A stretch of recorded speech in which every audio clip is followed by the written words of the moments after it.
On va voir maintenant qu'il y a 5 éléments à préparer qui sont indispensables selon moi de toutes les études que j'ai menées pour réussir sa campagne de crowdfunding. Le premier élément, c'est la présentation du projet et du budget.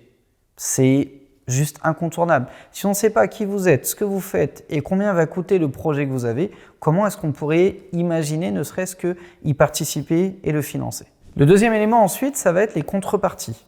Comme vous l'avez vu dans la première vidéo, on va avoir 3 manières de travailler les campagnes de crowdfunding. La première, ça va être les dons libres. Ça, je vous le déconseille sur des campagnes de crowdfunding. Ça pourrait marcher éventuellement sur des causes, entre guillemets, un peu plus à valeur humanitaire ou des choses comme ça. Mais sur de la musique, des tests que j'ai fait en tout cas ou que j'ai vu passer, ça ne marche pas. Les dons avec des contreparties et éventuellement les précommandes. Je ne vais pas parler des précommandes aujourd'hui parce que les précommandes, c'est des contreparties, sauf que c'est une contrepartie unique. Autrement dit, si tu précommandes un album, ta seule contrepartie, c'est de recevoir l'album chez toi.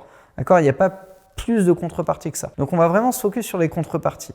Les contreparties doivent apparaître à 2 endroits. La première fois, dans la présentation du projet, parce qu'à un moment donné, on va en parler quand on va faire un appel à l'action sur une participation financière. Et le deuxième endroit, c'est là où, dans la plateforme de crowdfunding, c'est mis en place.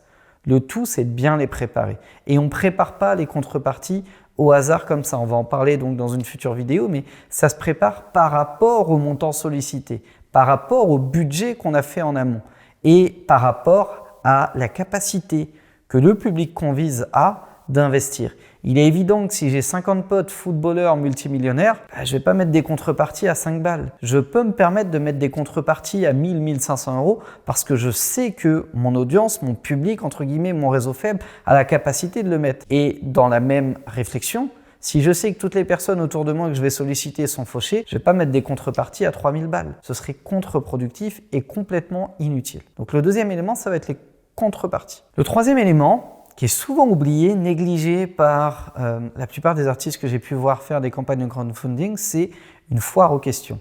FAQ. La foire aux questions, elle présente un intérêt mais inimaginable, c'est que vous avez des gens qui vont tomber sur votre campagne, qui peut-être même n'ont jamais entendu parler de vous, qui vont écouter ce que vous faites, qui vont lire votre projet, votre présentation, qui vont trouver ça hyper pertinent, mais qui ne vont pas investir, parce qu'ils auront une question laissée sans réponse. Par exemple, un truc que beaucoup de gens demandent sur les plateformes de crowdfunding, c'est « Oui, mais si jamais la campagne ne va pas au bout, est-ce que je récupère mon argent ?» Si les gens n'ont pas la réponse à cette question, ils ne vont pas investir. Il peut y avoir une autre question. Par exemple, est-ce que dans la dotation de l'album, je pourrais éventuellement avoir l'album dédicacé? S'ils n'ont pas la réponse, ils sont capables de ne pas investir non plus, etc., etc. Donc le fait de préparer une FAQ en amont qui répond à toutes les questions possibles et imaginables, ça multiplie vos chances par 2,3, 2,3 fois plus de chances d'obtenir une donation par rapport à votre demande de financement. Alors vous verrez que dans la vidéo où je présente la FAQ, je vais vous mâcher le travail. Ça va être colossal la vidéo, je crois qu'elle va durer moins de 2 minutes et je vous laisserai la découvrir. Le quatrième élément, ça va être les actualités. Qu'est-ce que j'appelle les actualités? Eh bien l'idée c'est de tenir informés vos investisseurs. Par exemple, dans une grosse société comme Amazon, Google, Apple, etc., vous savez ce qu'ils font les dirigeants? Ils font des lettres annuelles pour les actionnaires.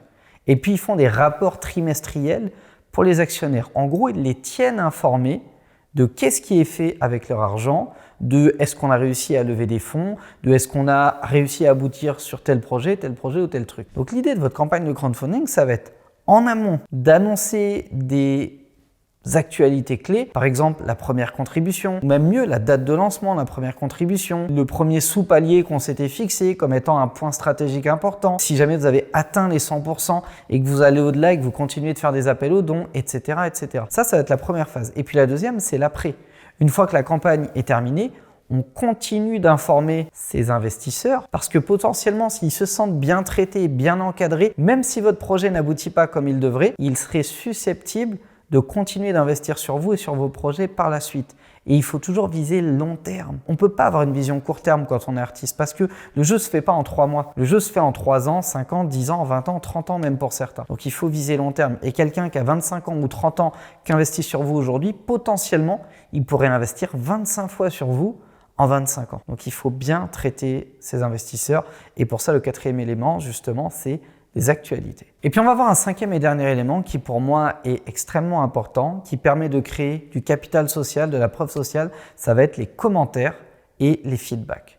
Autrement dit, quand vous allez démarrer votre campagne de crowdfunding, vous allez vous adresser d'abord, avant toute chose, à votre réseau faible, c'est-à-dire les contacts de proximité que vous avez, père, mère, amis, frères, sœurs, fans hardcore, etc., etc. Bien ceux-là, quand ils vont venir faire leur dotation, leur don entre guillemets, eh bien vous devez d'avance les préparer, les encadrer de sorte à ce qu'ils laissent un commentaire et qu'ils le repartagent sur le réseau social de leur choix. Pourquoi? Pour deux raisons. La première, c'est que vous allez éduquer la plateforme, que ce soit Ulule ou KissKissBankBank, qui voient des commentaires, des réactions et des dons, ça va les motiver à mettre en avant votre campagne, mais aussi pour tous les futurs visiteurs de votre campagne. Parce que quand moi je vais sur un projet, que je vois qu'il manque 20 ou 30%, que je vais dans les commentaires et que je lis des choses ultra positives du public, je me dis ouais, ça vaut le coup, il y a peut-être un truc à faire, ça peut être intéressant. Par contre, quand je vois qu'il y a des dons, mais qu'il n'y a aucun commentaire, je me dis d'où ça vient, c'est obscur. Ça se trouve, c'est la personne qui a mis l'argent pour enlever plus. Ça se trouve, c'est pas des vrais dons. Ça se trouve, il y a un truc qui va pas, quoi, tu vois. Donc, on humanise la campagne. Et si en plus, ils peuvent repartager sur le réseau social de leur choix, c'est magnifique parce que autour d'eux, sans que vous ayez besoin de les solliciter, il y a le deuxième cercle. Et ce deuxième cercle-là, il peut venir naturellement à vous sans que vous ayez d'efforts à faire, uniquement grâce aux commentaires. Donc voilà les 5 éléments qui vont vous permettre de constituer une campagne de crowdfunding solide, rentable et efficace. Et maintenant, ce que je vous propose, c'est d'aller point par point dans ces 5 éléments dans les 5 prochaines vidéos de cette formation. C'est parti.